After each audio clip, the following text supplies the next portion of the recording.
Good day to you. Did you watch any television this weekend with a friend? Maybe a Netflix show? Maybe even binge watch some shows? If you did you both like the same character in the show?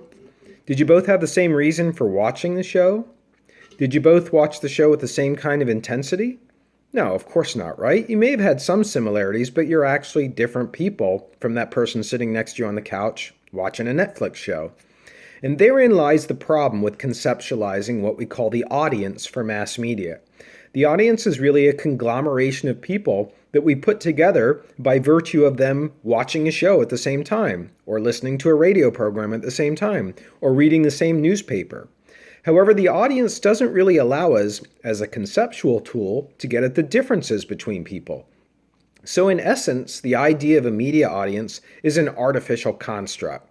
It doesn't tell us a whole lot about why individual people watch, read, or listen to mass media.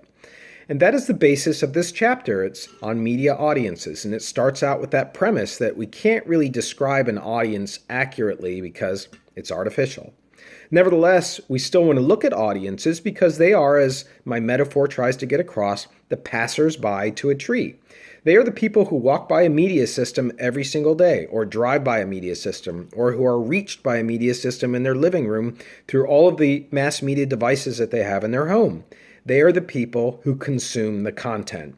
So finally, we have arrived at that aspect of a media system which gets at the person, the actual human being. And in this chapter, I try to give it a rhetorical perspective because of the problem of conceptualizing an audience. I try to give it a rhetorical perspective from the point of view of saying we're not going to look at numbers describing audiences strictly. We're not going to just say that X amount of people are watching TV in Sweden at X hours. That's not enough. Instead, what we're going to do is we're going to talk about how the offerings of media in a country and the culture of a country and all those other elements of a media system come to bear on how and why a person views media and how they interpret media. That's what a rhetorical perspective is all about. It's at the meaning behind the experience rather than the numbers. I also want to make a comment before we go into individual countries that this chapter, more than the others, does discuss the internet. The internet is kind of taken a back seat to the other mass media in the class. And even though the figures in this chapter are well out of date by now, the internet still has a more prominent role. And one of the points that we want to make about that is that the English language is the currency of the internet. It's the most spoken language on the internet. Now, if you recall, the most spoken language in the world is Chinese, followed by Spanish. So that's across the world. But when we look strictly at communication within mass media that's circulating around the world, English is the king. And that says a lot about the United States and Britain and Canada and all those other countries where English is the primary language.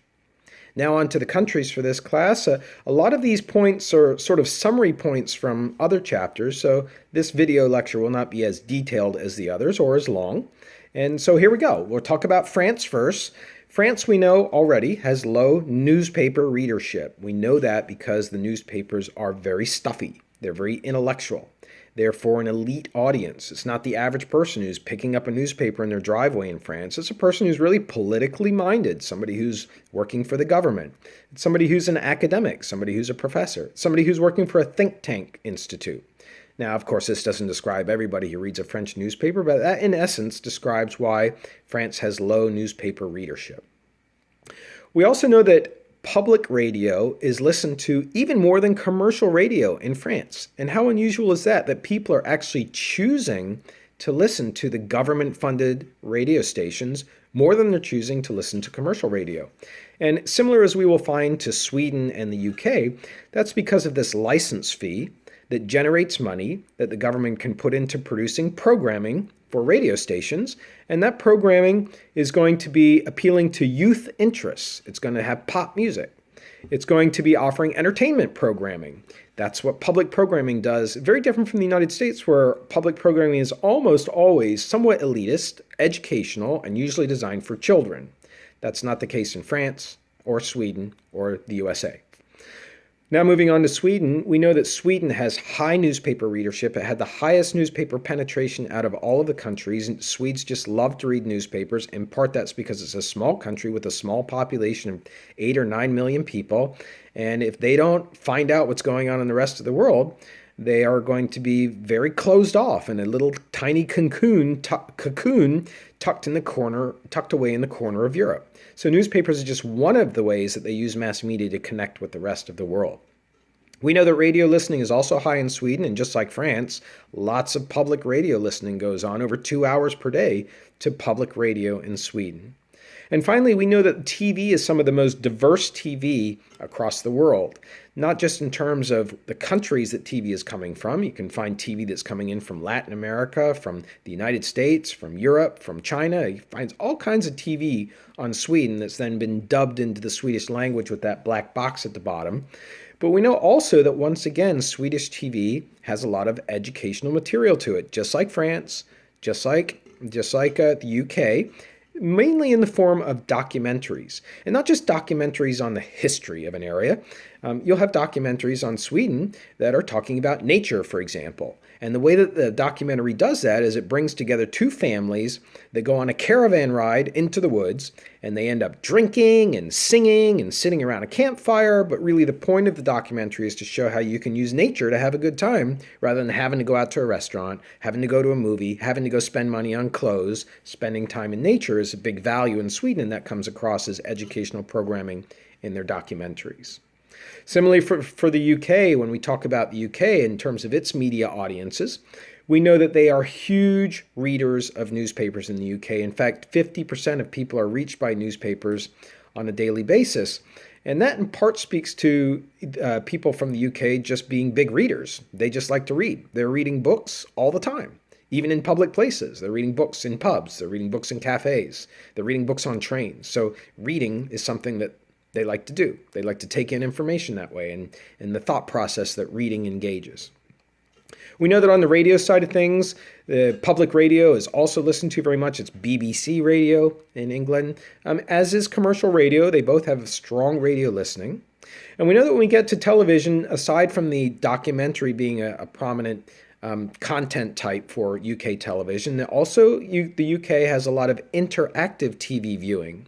If you have a TV set in the UK, using your remote control, you can go through pages and pages of information ranging from the currency, the British pound, how it's doing against other currencies, ranging from booking travel to other countries to go spend the weekend on a beach in Spain. You can do that through your television. You can look up weather. You can access parts of shows that do not air during the regular broadcast. It's all through this system they have called CFAX, CEEFAX, where you bring up a page on your television and you can scroll through it using your remote control. So TV is very interactive. It's actually involving the user in television. In the USA, we know that in the rural areas and to some extent in the cities, newspaper readership is pretty high, even though amongst your generation, newspaper readership is very low. We also know that commercial radio is the predominant radio that's listened to. I would doubt that anybody in this class has listened to public radio for the last year. I would be surprised if there's a single person who listens to public radio. There might be one person out of the 40 people or so in this class, I guess I should say, to leave it, not so extreme. But you know what I'm saying. The vast majority of people never listen to public radio, at least in your age bracket. We know that in the television realm, that the media audiences in the United States, even though it's declining somewhat TV viewing in favor of internet surfing, that we are still some of the biggest TV watchers in the world. Really, the TV is on for over 7 hours in the average household. 7 hours. That's more time than a lot of people spend sleeping. So we have a lot of TV watching, and of that TV watching, a lot of it is commercial television. It's television that has advertisements in it. It's television that doesn't have funding from other sources, so it has to get the biggest audience possible to be sustainable. One of you is writing a paper in this class on a TV program that aired in the United States for only 3 months called Skins. And it's a program that was originally airing in Britain, and then we copied it, and it basically describes the decadence of youth. That program only lasted for 3 months. Now, was it important? Did it have a strong following amongst youth? Probably. But the problem is it didn't have a big enough mass audience to sustain the advertising dollars coming in, so canceled. And that's the model that we have in the United States. We have a commercial TV model which screens out stuff that doesn't basically appeal to the masses.